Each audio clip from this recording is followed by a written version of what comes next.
What's going on, partners? Today we're going to be talking about Peanut the squirrel, who has been taking the spotlight away from the election and shining some light on the ridiculousness of what is our justice system. This squirrel was murdered by the Department of Environmental Conservation in New York. Let's have a listen. And the first thing that we're going to talk about today is Peanut the squirrel. Now, I know for those of you that are not chronically online like myself, that's going to sound crazy, but this seemingly random apolitical squirrel has become one of the most political stories on election day. I'll explain, right? So this is 34-year-old Mark Longo. He's a guy in New York whose life changed forever 7 years ago, because that is when, while crossing a busy street one day, he saw a mother squirrel get hit by a car. As I got closer to the intersection, there was a little baby, and he was trying to cross the same street. So I tried to, step in front of him and get him out of the street. And instead of running away, he actually crawled up me. So that's when our journey began. So Mark takes Peanut home, intending to care for him while he looked for a vet or a rehab, but no one would take little Peanut, so Mark did the rehab himself. About 8 months into the rehab, I actually released Peanut back outside in hopes that he would live a nice wildlife and thank me for what we did. But unfortunately, a day and a half later, Peanut did get attacked. He ended up losing half of his tail, and he found his way home. And that was the end of Peanut's wildlife career. Right, so after that, Mark gave up trying to get rid of his adorable little boy and just welcomed him into his home. And these two growing very close over the next 7 years, posting videos to Instagram where they now have nearly 800,000 followers. Because who wouldn't love a video of Peanut doing tricks, jumping into his owner's arms, wearing bunny hats, and eating waffles? Also, with all of this, Peanut's social media fame directed a ton of traffic to Mark's OnlyFans page where he makes content with his partner. And then, with that influx of cash, the couple bought a property last year in upstate New York and opened Peanut's Freedom Farm Animal Sanctuary. Right, this place where they care for around 300 animals, including horses, goats, and alpacas, although the star was always Peanut. And actually, as of several months ago, Fred the raccoon, who Mark rescued and brought indoors alongside Peanut. But then all of that came crashing down last Wednesday when the New York State Department of Environmental Conservation showed up to Mark's front door. Turns out, apparently they had received anonymous complaints about the animals' living conditions. And it turns out it's illegal to house wild animals as pets in New York without a license, so the state barged in and seized both Peanut and Fred. 10 to 12 DEC officers raided my house as if I was a drug dealer. I was sat outside my house for 5 hours. I had to get a police escort to my bathroom. I wasn't even allowed to feed my rescue horses breakfast or lunch. 4 departments and a judge signed off on a search warrant for a squirrel and a raccoon. Right, so that news by itself, it had people outraged enough, but then, not long afterward, Mark posted this video to his Instagram. Hi everyone.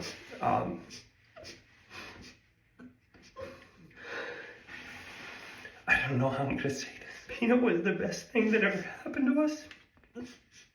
And we got confirmation that they put him down. Please continue to help us raise money for the ongoing legal battles and for our nonprofit so we could keep Peanut's name alive. So according to the state, Peanut bit one of the investigators during the raid, and so to test Peanut and Fred for rabies, the state euthanized both animals. And so, all of that, it happened last week, and it's been so long that I normally wouldn't cover a story that old. But then, because this is the United States of America, politics got involved. The Trump's campaign blaming what he called Democrat bureaucrats for... All right, I'm going to stop it right there just because I want to keep this video away from politics. It is very difficult to do that because it is law enforcement and we are speaking about our justice system, and that's just as political as it gets. What really pisses me off about this story is that a judge approved the warrants. Shame on the officers who served these warrants. Did you not have any common sense? Are we really going to be barging into Americans' houses over a pet, over a squirrel? Where is the common sense? Where is the logic? If this guy needed a license, if this squirrel needed the rabies shots, maybe he should have been given the opportunity to do that, not just barge into his house, into his property.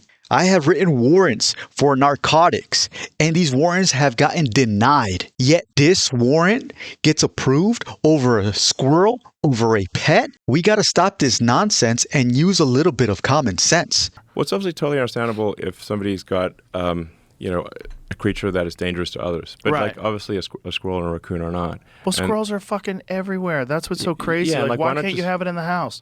What kind of rules are we dealing with? You have rats everywhere. Yeah.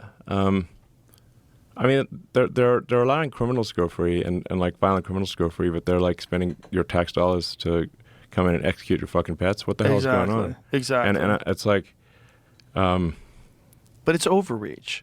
It's government overreach, and this just keeps getting worse every year, and that's why we've got to fight back against this. And it's people say like, well, it's just a squirrel. Well, it was, in John Wick's case, it was just a dog. Right. Yeah. But, well, remember the Russian guy said, it's a fucking dog. It's just a fucking dog. It's funny that they bring John Wick into this because if you look at this man's face, yeah, he's sad, but he is angry. He is angry on what the government did to him. You can see it in his face. I'm angry on what happened to him over a squirrel. Squirrel. So I think Joe and Elon here nailed it. Well, it's the funniest thing is when they just created a John Wick. I just don't understand how anybody could justify it. I don't understand how anybody it seems to me that in a logical world, all that guy would have to do is say, "Why don't you see me with this squirrel? This squirrel's a pet. Yeah. Like, look, he hops on me. He eats. He sleeps. I can keep a gerbil, but I can't keep a squirrel. I can have a guinea pig. I can't have a squirrel. I can have a chinchilla. My daughter has a chinchilla. It's adorable. Adorable little thing. Climbs all over. Can't have a squirrel." What Joe Rogan is saying there makes a lot of sense. But to be honest with you, government has gotten too big. And this is something that they also mentioned in this Joe Rogan episode. Listen to this. America's on a path to bankruptcy. So we have to cut government spending or we're just going to go bankrupt, just like a person would if that overspends. But it's even worse than that. Like we're spending money on all these these government agencies. And I actually asked the AI, like, how many government agencies are there? And the government isn't even sure how many government agencies there are. So it's like somewhere around 450, depending on what you call an agency. So they're at the federal level. So that's almost twice as many agencies as years that America has existed. So we're creating agencies at roughly 2 agencies a year. Wow. Yes. So this is insane. And that's only at a federal level. I wonder if there's State, even one person county, who could even name all the 450 cities agencies at the federal level. There might be no one, but it's hardly anyone. Let's just say. I bet most people couldn't even name 100. So this is crazy. So we've got this vast suffocating federal bureaucracy. Not only does the government, well, in this case, the federal government, not know how many agencies they have, how many agencies there are, I'm going to add to this and tell you that the government, state government, and local government don't even know how many laws they have in their books. No one knows the amount of laws that the land of the free, that America has to abide by. Most of these laws interrupt our freedom. Most of these laws prevent us from having a pet squirrel, a pet raccoon, a pet chinchilla. But it's okay for a pregnant woman to stand outside in the streets of San Francisco and get high while she's pregnant in public. I drive down the main boulevard in the city that I grew up in, and it is rampant with prostitutes. Now, don't get me wrong, there was prostitutes when I was growing up, but there were a few. It was like a shocker. It's like, oh, wow, that's a prostitute.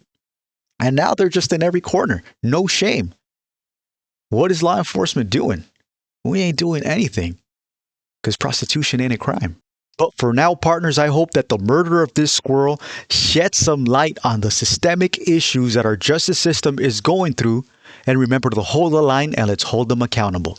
Out here homeless, on the streets, on drugs, poisoning her baby. What the fuck are you doing out here pregnant, on dope on the streets, man? Get some help. Hey, fuck you piece of shit. This situation is unacceptable. It's disgusting to me to see a woman poisoning her baby like this on the streets. And it really hits home for me. I was pre-exposed to drugs when my mother was pregnant. 10 years ago, this was not happening in San Francisco. That woman would not be allowed to be on the streets under the influence of fentanyl while she's pregnant. It's unacceptable. We need to change the laws here in California. We need to repeal Proposition 47. It is a gross negligence on the part of all of these Democrats that are here in this city and in this state. Look at this pregnant lady. She's out here homeless, on the streets, on drugs, poisoning her baby.